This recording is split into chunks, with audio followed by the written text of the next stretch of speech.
Olá, queridos alunos da SBPE, mais uma vez juntos para essa aula de técnica de atendimento. Hoje, a terceira aula desse módulo. E nós vamos tratar nessa aula sobre as questões de anotações, o que Freud dizia sobre as anotações, também sobre a atenção flutuante, o que seria a atenção flutuante, falar sobre a ficha anamnética. Nós vamos disponibilizar para vocês depois um modelo dessa ficha anamnética, como é essa anamnese. E no final, perguntas sobre o processo de análise. Para quem não me conhece ainda, eu sou o professor Rodolfo Drummond e para mim é uma alegria muito grande estar com vocês, né, em mais essa aula. Vamos tocar o barco então? Vamos seguir com a nossa aula? Considerações importantes. Antes de iniciar o tratamento psicanalítico, devemos observar inúmeras regras ditadas por Freud a fim de que a terapêutica analítica alcance o objetivo visado, independente das variantes que a clínica vai tomar ao longo do tratamento, onde o psicanalista estará atuando de forma integrativa quanto à utilização das técnicas de atendimento.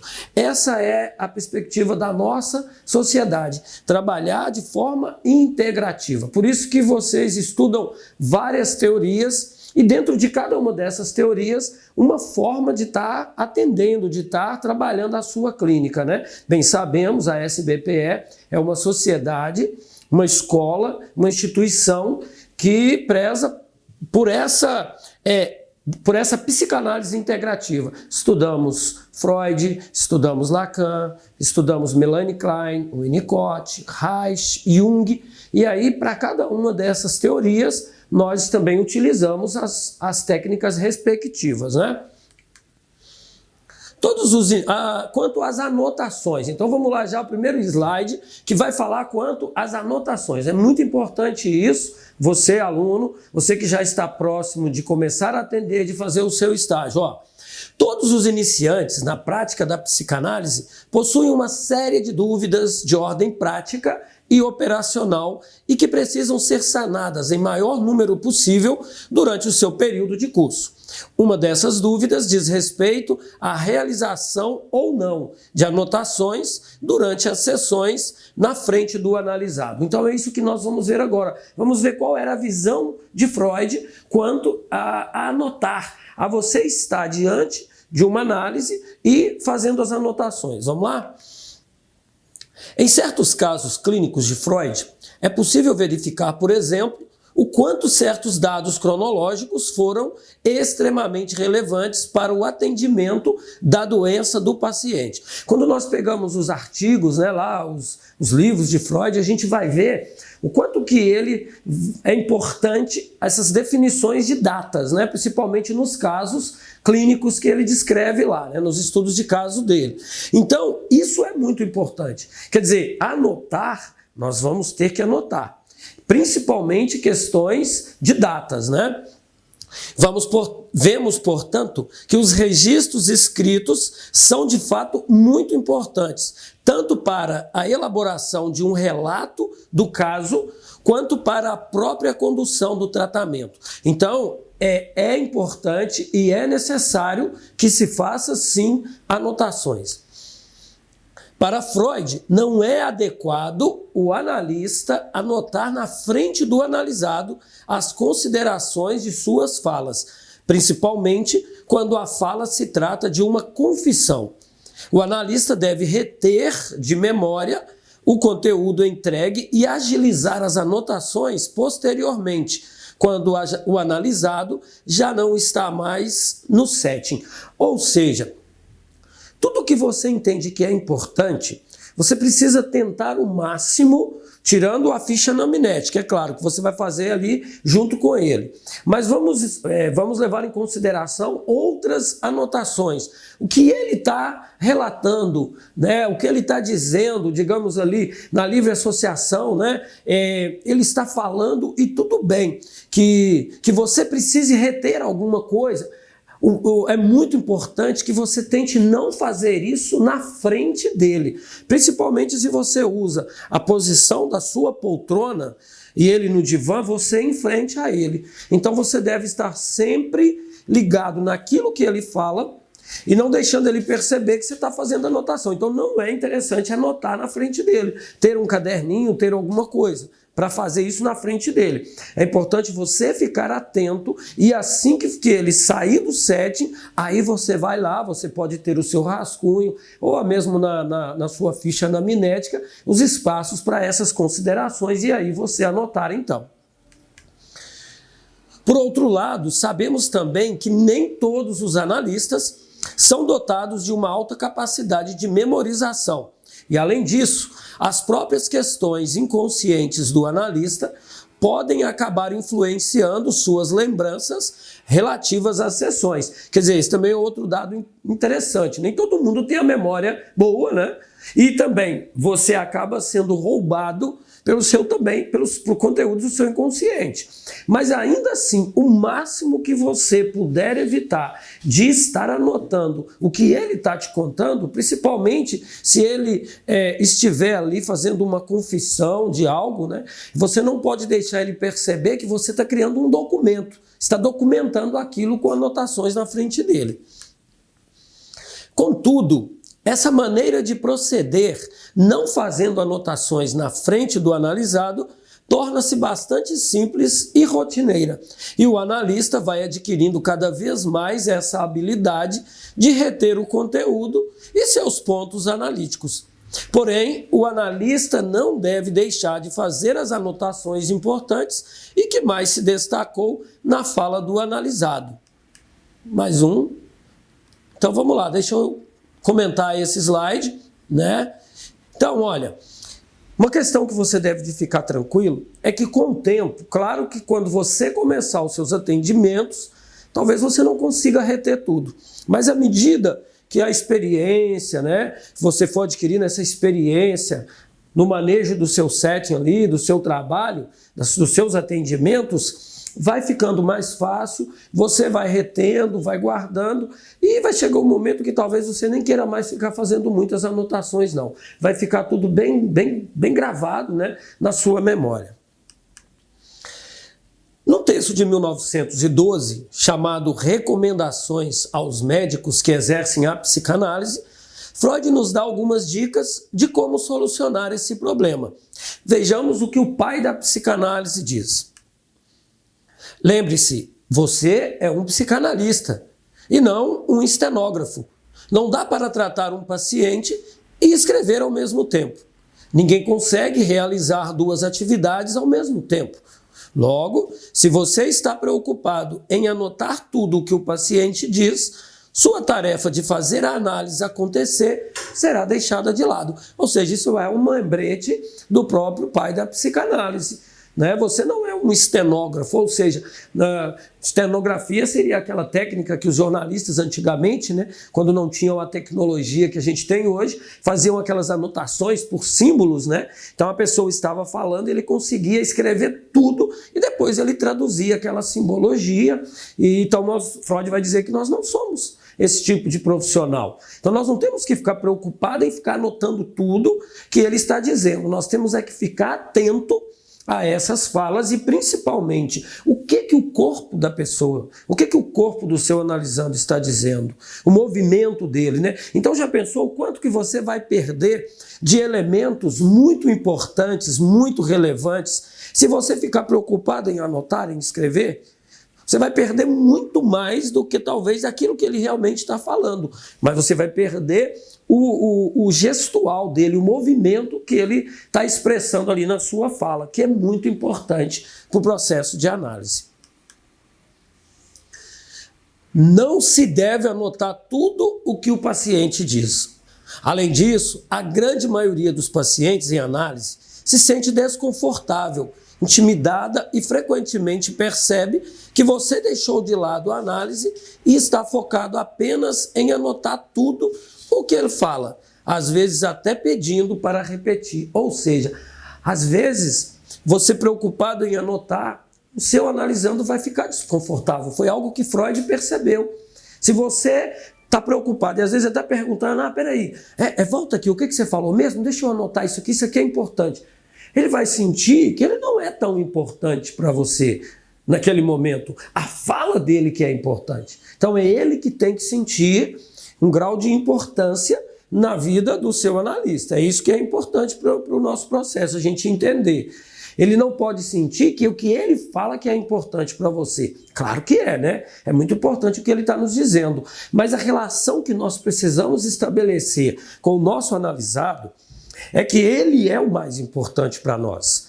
Ele está ali, a sua dor, o seu problema. Não necessariamente o que ele fica dizendo num grau de importância que eu tenho de ficar anotando tudo. Outra razão pela qual você não deve anotar integralmente o que o paciente diz é que a anotação exige um tipo de concentração que é inteiramente contrária à atitude que um analista deve adotar durante a sessão. Falei mais ou menos isso, né? Você vai perder a concentração. Você vai perder muitos elementos importantes que ele vai te dizer, não de forma verbal, mas na maneira dele de se comportar, né? Essa atitude que Freud chamou de atenção flutuante deve permitir ao analista se deixar levar pela associação livre do paciente e captar os momentos propícios a uma pontuação ou interpretação. É essa atenção flutuante que eu, no início ali da aula, né, falei que nós iríamos falar sobre ela. Para Freud, o que seria a atenção flutuante? É o fato de você não estar preso apenas naquilo que ele está dizendo, que é um conteúdo manifesto. Mas a atenção flutuante é você estar atento a todo o seu gestual e a toda a fala, que para o analisando é um conteúdo manifesto para você descobrir, fazer a sua interpretação e descobrir qual o conteúdo latente que está ali. Nós sabemos que num processo de análise existe um conteúdo manifesto e existe um conteúdo latente, né? Exemplo, vou dar um exemplo para você, querido aluno. No exato momento que você vai começar uma análise, você já deve de ficar atento qual o comportamento do analisando quando ele entra dentro do set. Geralmente, né, pelo menos na SBPE, nós mantemos almofadas que a princípio parece que é para ele ficar mais confortável, né, ao sentar, ao se encostar no divã. Mas também existe ali uma estratégia. Aquela almofada, em muitos casos, ela serve como um apoio para o meu analisando. Ou seja, aquele analisando que carrega em si, né, uma neurose de abandono, por exemplo, uma carência afetiva muito grande, ou é uma pessoa muito insegura em função disso, você vai perceber que logo que ele senta e olha para você, antes de falar qualquer coisa, ele já passa a mão na almofada, se abraça com ela. Ou seja, ele se sente desprotegido, sozinho, abandonado. Isso é um elemento muito forte. Então, se você já fica preocupado, por exemplo, na anamnese, que nós vamos falar daqui a pouco, como é feita, ou se você está com um caderninho de rascunho, anotando tudo, você perde essa riqueza disso que ele está te dizendo, que ele está te falando naquele gestual. Então, a atenção flutuante é isso. Desde o momento que ele entra, tudo que ele fala para ver o que está ali escondido, por entre linhas, e principalmente o que ele faz, a forma como ele te olha, para onde ele olha, se ele desvia o olhar, né? Se ele olha nos seus olhos, se ele olha para baixo, se ele cruza as pernas, cruza os braços, né? Nós temos uma teoria, a de Reich, que é esse movimento do corpo, que o corpo fala, né? Que você, se ainda não participou dessa disciplina, vai participar, talvez até comigo, eu sou um dos que aplico, e é muito bacana mesmo quando o Reich nos fala, nos mostra nesse gestual o quanto que o nosso corpo fala. Então, uma atenção flutuante para Freud é essa atenção, você estar atento a todos os movimentos. Você não ficar preso no que ele está falando, que faz todo um sentido para ele, porque aquilo é um conteúdo manifesto. Nós precisamos descobrir, interpretar, para descobrir qual o conteúdo latente, o que esse inconsciente está tentando dizer. Ok? Vamos para o próximo? Antes do próximo, deixa eu molhar aqui a garganta. Isso, ok, vamos lá. Portanto, se você está preocupado em anotar o que o paciente diz, sua atenção ficará presa apenas ao discurso em si do paciente e não estará livre para perceber as incoerências, lapsos, atos falhos e outras eventualidades que não devem jamais passar despercebidas, né? Por isso, a necessidade de uma atenção flutuante. Ficar atento aos lapsos de memória, pequenos esquecimentos, atos falhos, né? Os xistes que não está aqui, as piadinhas que às vezes o analisando solta, e isso tudo é material, é elemento para análise, né? Datas, as anotações e as datas, vamos lá. Datas são informações que pela reduzida possibilidade de associação consciente tendem a ser facilmente esquecidas pelo analisado.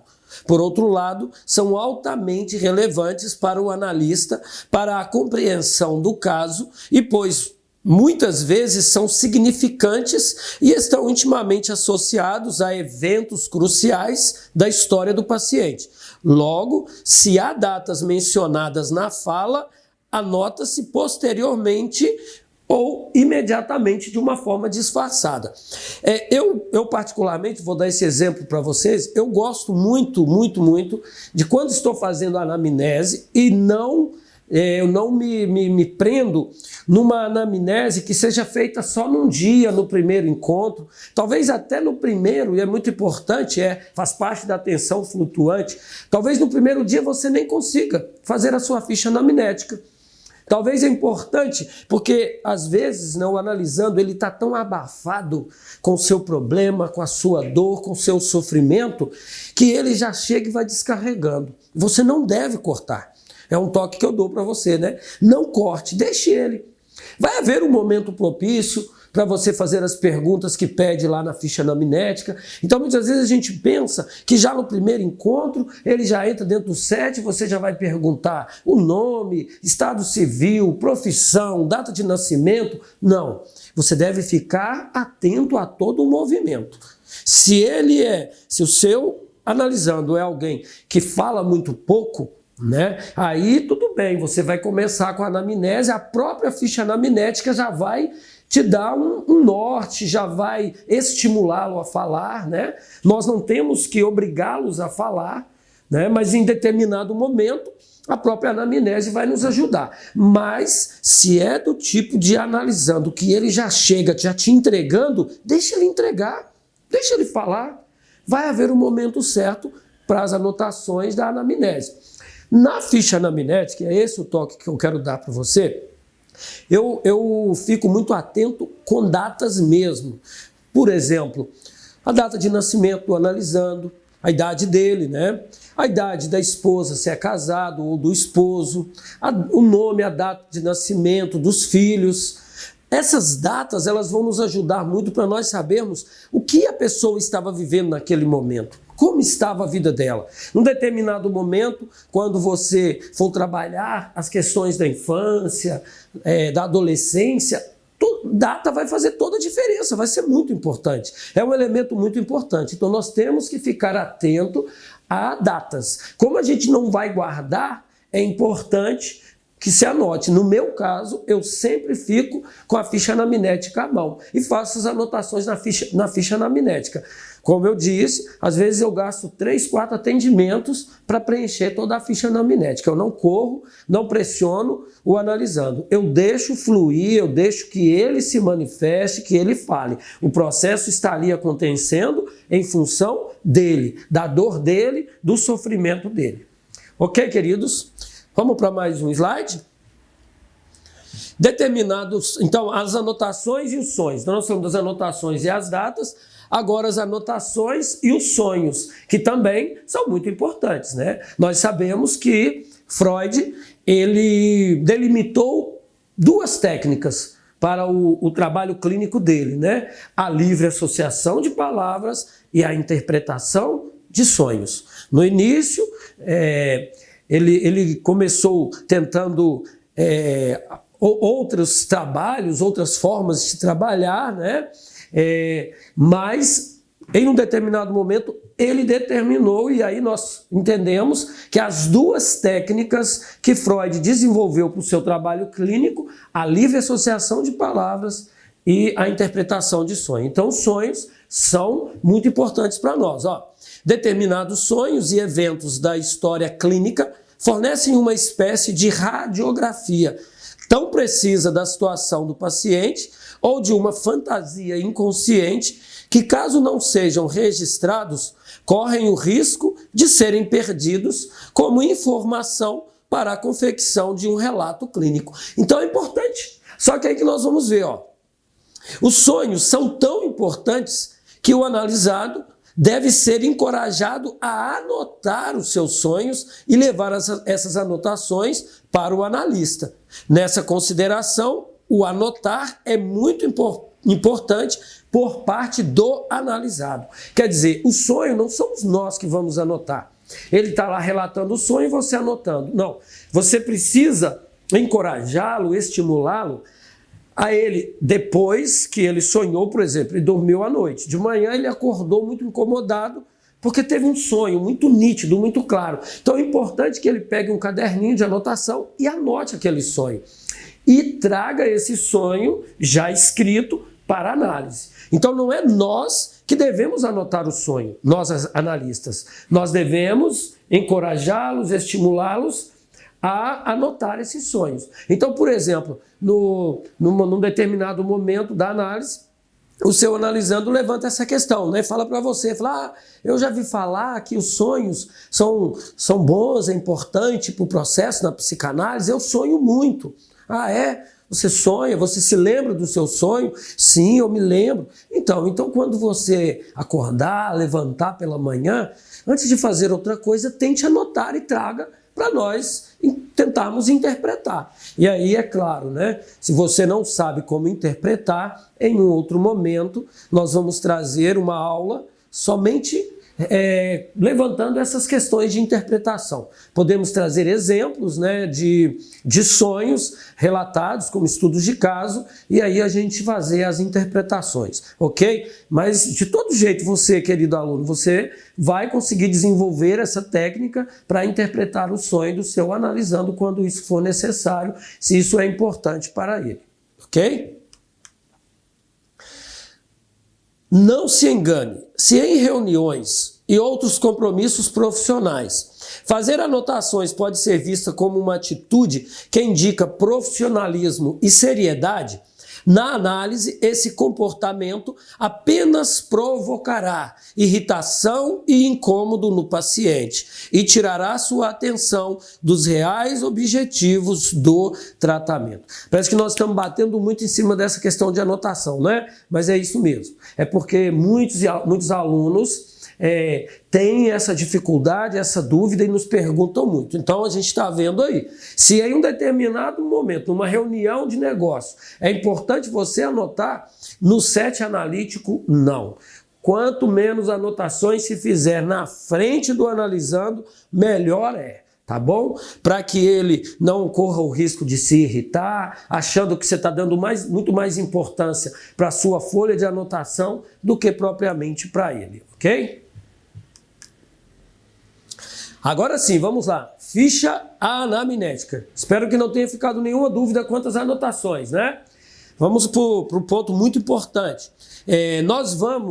O Marcos está aqui comigo gravando essa aula. Ele vai disponibilizar um slide para você aí, com o modelo que nós na SBPE utilizamos de ficha anamnética, tá bom? Mas você mesmo pode confeccionar a sua ficha. Você pode ter uma ficha toda digitalizada, né? Pode montar lá um programazinho no seu computador, criar a sua ficha, registrar os seus dados lá, dos seus analisandos, né? Como também pode ser em papel impresso e você anotar ali quando tiver começando a análise ou durante o processo de análise. Como eu disse, não existe nenhuma regra para a montagem da ficha anamnética. Algumas, talvez no primeiro encontro você já consiga começar montando, talvez em uma única sessão você deixe sua ficha toda pronta.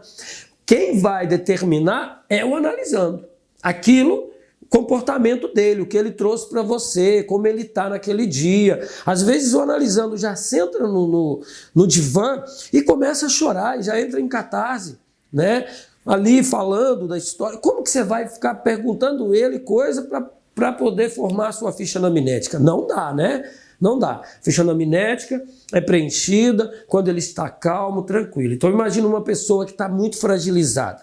Digamos, eu atendo muito, e é um caso à parte, né? Quando você pega uma analisando que veio para o processo porque perdeu alguém muito querido, né? Alguém muito amado, e ele não está conseguindo administrar essa perda. Então essa pessoa, ela chora muito o tempo todo, ela está sofrendo. Como é que você vai tirar a atenção dela para ficar perguntando ela coisas para compor a ficha anamnética? Não dá, né? Você vai preencher essa ficha anamnética no momento onde ela estiver melhor, estiver tranquila, ela puder te dar ali as informações que precisa para compor essa ficha, ok? Então, anamnese deriva do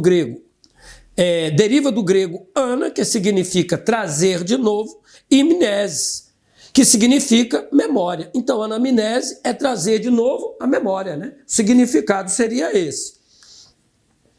É uma entrevista realizada pelo profissional de saúde ao seu doente, que tem a finalidade de obter dados do paciente e histórico de suas queixas. Aqui nós estamos fazendo menção, né, ao prontuário. Digamos que a diferença, anamnese na psicanálise, prontuário médico para o médico. Uma anamnese é a mesma coisa. Então aquele prontuário que o médico tem de você, o psiquiatra, por exemplo, ou o clínico geral, é a mesma anamnese que nós fazemos, ok? Em outras palavras, é uma entrevista que busca relembrar todos os fatos que se relacionam com a doença e a pessoa do doente. Então seria isso a anamnese, né?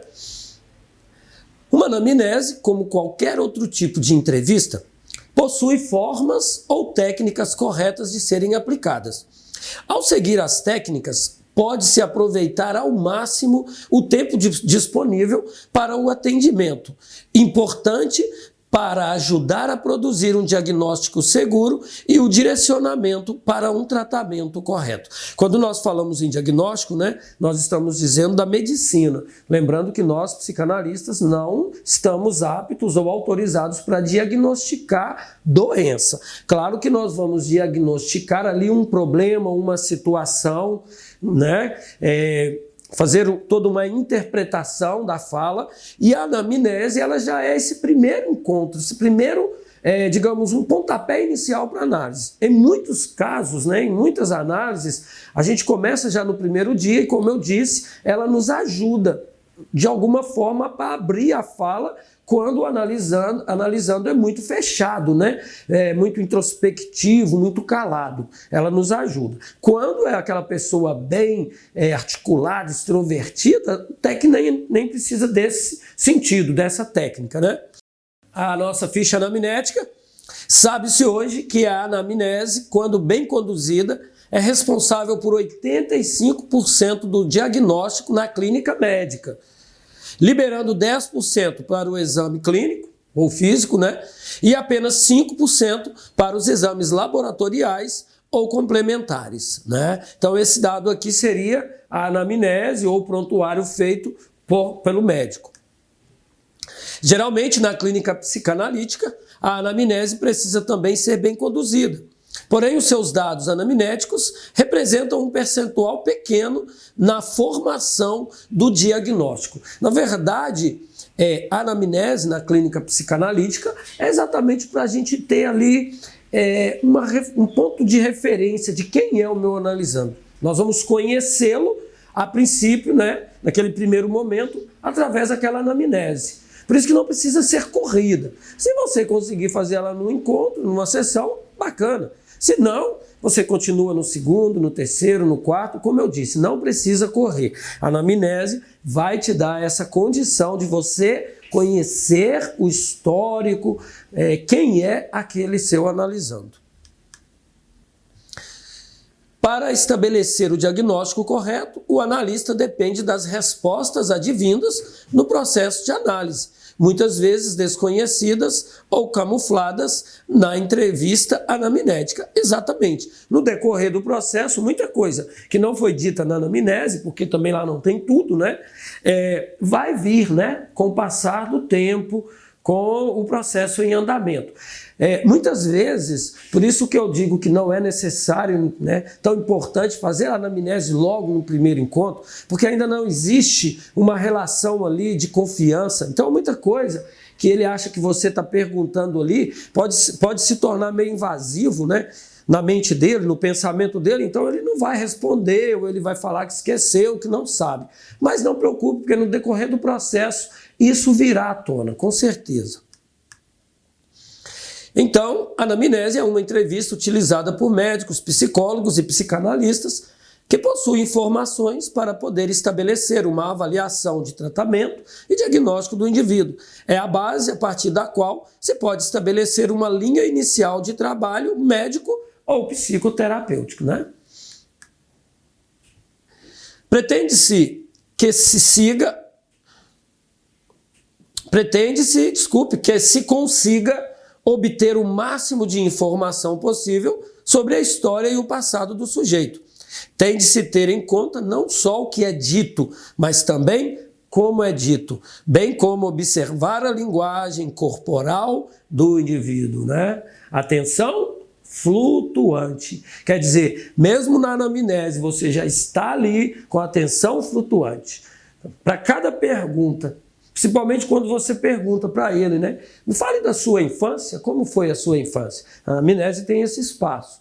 E aí você não fica preocupado com o que você vai escrever da infância dele. Fique atento de como ele vai relatar, como ele vai descrever essa infância para você.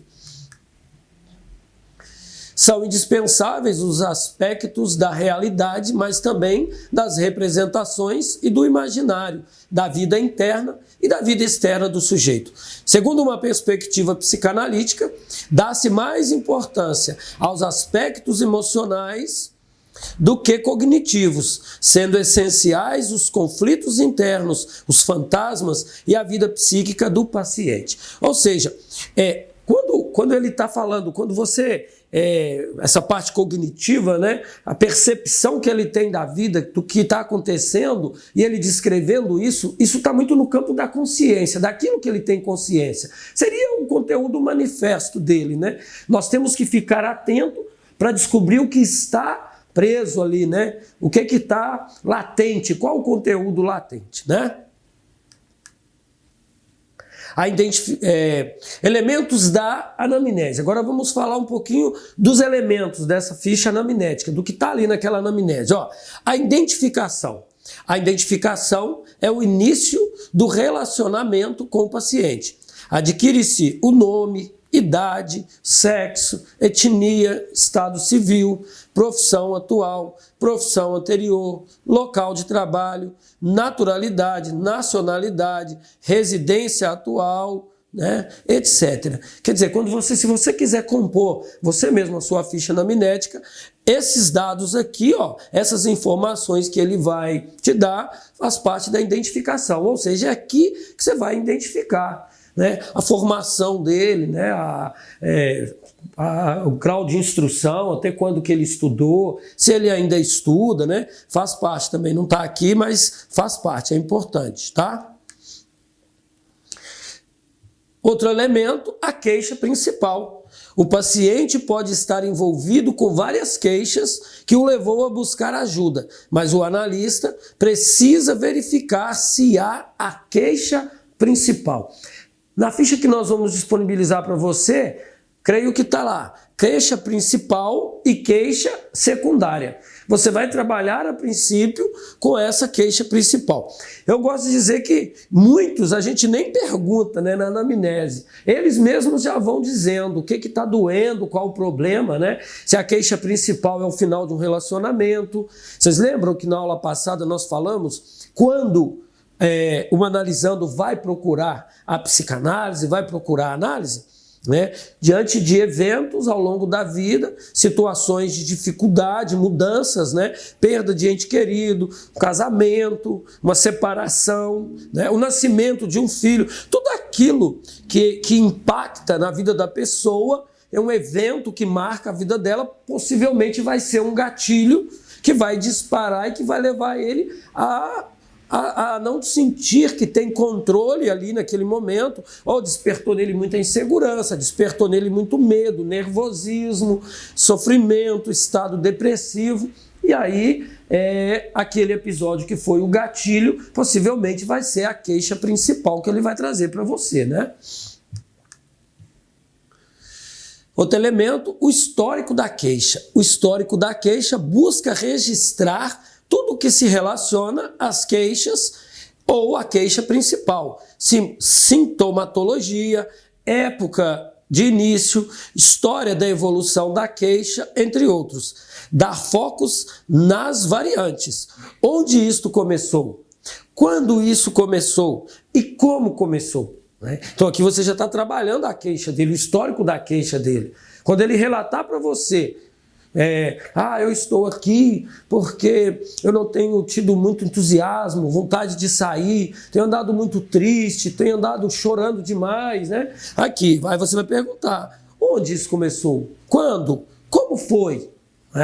E ele vai relatar para você. O histórico médico pregresso também é um elemento importante na anamnese. Adquire-se informações sobre toda a história médica do paciente. Quais especialidades já passou ou que se encontra em tratamento. Quais medicamentos já usou ou que está sendo usado. Então isso é muito importante, você perguntar para ele. Olha, você já participou, você já passou por algum outro momento, por um processo de análise ou de terapia? Qual profissional, né? Você está em tratamento médico? Já passou por algum tratamento médico? Cirurgia, né? Está tomando algum remédio? Já tomou algum tipo de medicação acompanhada, prescrita por médicos, né? Saber também, ficar muito atento, né? Porque muitas pessoas hoje, infelizmente, é triste, mas é comum a automedicação, né? Então a pessoa está tomando um remédio, mas você perguntar para ela qual profissional que prescreveu, qual médico, né? Que ali você vai descobrir se existe uma automedicação e se você encontrar, né? Eu recentemente atendi uma moça que se automedicava e a automedicação estava fazendo muito mal para ela, tanto que era um dos motivos da queixa principal dela, estava associada à queixa principal. Então eu mandei suspender, pedi a ela que suspendesse e orientei, indiquei que ela procurasse um médico, porque ela não estava tomando remédios que o médico tinha prescrito, mas que ela mesma estava tomando por iniciativa própria. Então é muito importante que você fique atento se existe a presença ali de automedicação por parte do seu analisando, tá? Se houver, é indicado que mande suspender e, se for necessário, procurar um médico e aí sim seguir as orientações do médico. Vamos para o próximo slide. O histórico familiar. Neste histórico é perguntado ao paciente sobre sua família, suas condições de trabalho e vida.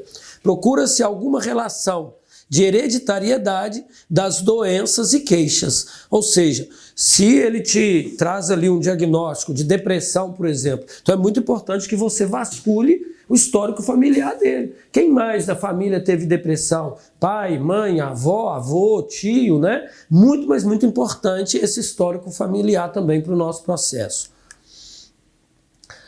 As perguntas no processo de análise. Vamos lá. O analista deve ter a habilidade para administrar perguntas que são feitas pelo analisado, que geralmente tem característica de transferência ou autoavaliação de atos e atitudes que tenha tomado. Ou seja, em determinado momento, ele vai perguntar para você algo buscando a sua aprovação. Que o analista o aprove, ele busca que alguém o aprove. Ou então, muito comum, logo no início, eu falei na aula, primeira aula eu acho, né, ou na segunda, quando ele pergunta qual a diferença entre o psicanalista, o psicólogo, o psiquiatra. Então, geralmente são essas perguntas que são feitas, né, a princípio, quando eles nos perguntam. Muito raramente um analisando fica fazendo pergunta para o analista, tá? Na maioria das vezes, nós é que às vezes temos que tomar a iniciativa de fazer pergunta para forçar a fala deles, né? Não é recomendado, não é recomendado. Quanto mais à vontade ele ficar, mais em determinado momento, por exemplo, adolescente é muito preso. Adolescente, às vezes, você precisa de ter um jogo de cintura para ele falar, né? Para criar esse laço de empatia e de confiança com ele. Então, às vezes, é pertinente alguma pergunta por parte do analista, né? Quando é por parte do analisando, é fácil. É você ficar atento que tipo, qual o teor da pergunta e como você vai responder para ele, né? O analista deve procurar manter a gestão e a detenção das perguntas e acomodar o analisado como agente de produção de conteúdos através de suas respostas e discursos de fatos, ok? A resposta do analisado e o fornecimento de conteúdos depende muito da forma em que o analista posiciona suas perguntas. Segue a sugestão de 3 formatos de perguntas no processo de análise. Vou dar para vocês aqui três formas, né, de se perguntar, 3 tipos de pergunta que aí sim podem ser feitas por nós, tá bom? Isso é só um modelo para vocês terem como norte. Pergunta aberta. As do tipo abertas devem ser feitas de tal maneira que o analisado se sinta livre para expressar-se sem que haja nenhum tipo de restrição. Não confundir com livre associação, tá? Isso aqui não seria... ele não tem nenhuma restrição, não tem nada a ver com associação livre, tá? Na verdade, a pergunta aberta é ele ficar à vontade para responder, do jeito dele. Exemplo da pergunta. Me diga tudo que está sentindo. Me fale mais sobre isso. Quer dizer, essa aqui seria um tipo de uma pergunta aberta, bem direta, né? Me diga, o que você está sentindo? Ele vai te falar o que ele está sentindo. Eu sinto um aperto no peito. Me fale mais sobre isso, sobre esse aperto no peito, ok? É um tipo de pergunta que pode ser feito por nós. Um exemplo. A pergunta do tipo fechada.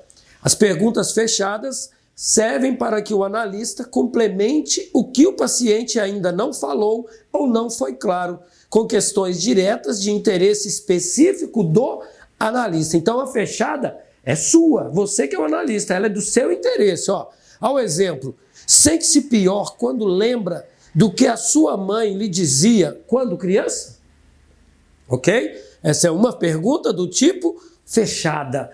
É do seu interesse. Ali agora você vai ver como que ele vai expressar. Às vezes a pessoa entra em catarse. Se tem um amor adoecido pela mãe, que a gente pode colocar entre aspas, né, alguma raiva, porque a mãe batia muito. Claro que nós sabemos, não é raiva da mãe, é um amor que está doente, né? Ali ele vai expressar. Ele vai encher os olhos de lágrima, ele vai entrar em catarse, ele vai chorar, né? Ali ele vai, mas porque é uma pergunta de interesse nosso, bem focada, bem fechada, né? Um outro modelo de pergunta focada. As focadas são perguntas sobre um assunto específico, ou seja, o analisado deve sentir-se à vontade para falar, como uma pergunta aberta, porém agora sobre um determinado tema ou época da vida. Exemplo, me fale da sua infância, na época de escola. Então a focada, ela é tipo as abertas, porém você fecha ela num tempo, né, numa realidade. Tipo, me fale da sua infância, você foi específico, na época da escola. Não é na infância, dentro de casa, com a mãe. Agora, de um lugar específico, a escola. Legal? Bacana aí? Acho que vai ajudar muito vocês, né? Esses modelos de perguntas que podem ser feitos por nós. Agora é claro que você vai criar as suas perguntas. E não se preocupe, porque ali também, em todo o movimento que acontece no setting, vai surgindo as perguntas, a forma de perguntar, né? Eu quero dar... Estamos terminando já essa aula. Eu quero dar um exemplo para vocês, muito interessante, de algo que aconteceu comigo em um caso, em determinado momento, isso há uns anos atrás, né, onde a minha analisanda, ela tinha um conflito muito grande com a mãe. muito grande mesmo, né? Um complexo materno terrível. E eu me recordo que em um momento ela estava meio que naquela zona de segurança dela, né? Julgando e culpando a mãe por tudo que estava errado na vida dela. E eu me recordo que num determinado momento eu virei para ela e falei assim: mas você fala tanto e tão mal da sua mãe, mas onde que você é diferente dela? Em que ponto que você é diferente dela? Eu fiz essa pergunta para ela, né? Ela olhou para mim assim, fez depois eu vou explicar na próxima aula, a transferência negativa. Ela fez uma transferência negativa, ela franziu a testa, ela fechou o semblante e falou assim: você está querendo dizer que eu sou igual a minha mãe? Eu virei para ela e falei: não, estou te perguntando até que ponto você não é diferente. Ela falou: mas como assim? Por quê? Aí eu falei assim: porque me parece que a sua mãe te fez, você julga que ela tenha te feito tão mal, mas você também não está fazendo nada bom para você. Você não sai dessa zona de conforto. Em tempo de você focar em você, buscar meios para você desenvolver-se, você fica andando, dando voltas, né? E culpando a sua mãe. Você acha que isso vai resolver alguma coisa na sua vida? Isso vai ajudar de verdade você a sair dos conflitos que você vive? E nisso ela recuou. Muito tempo depois, ela veio me relatar que aquela minha pergunta, aquele momento, aquela transferência negativa foi o ponto-chave do nosso processo. E essa moça, eu a acompanhei durante um ano e meio, 2 anos, né?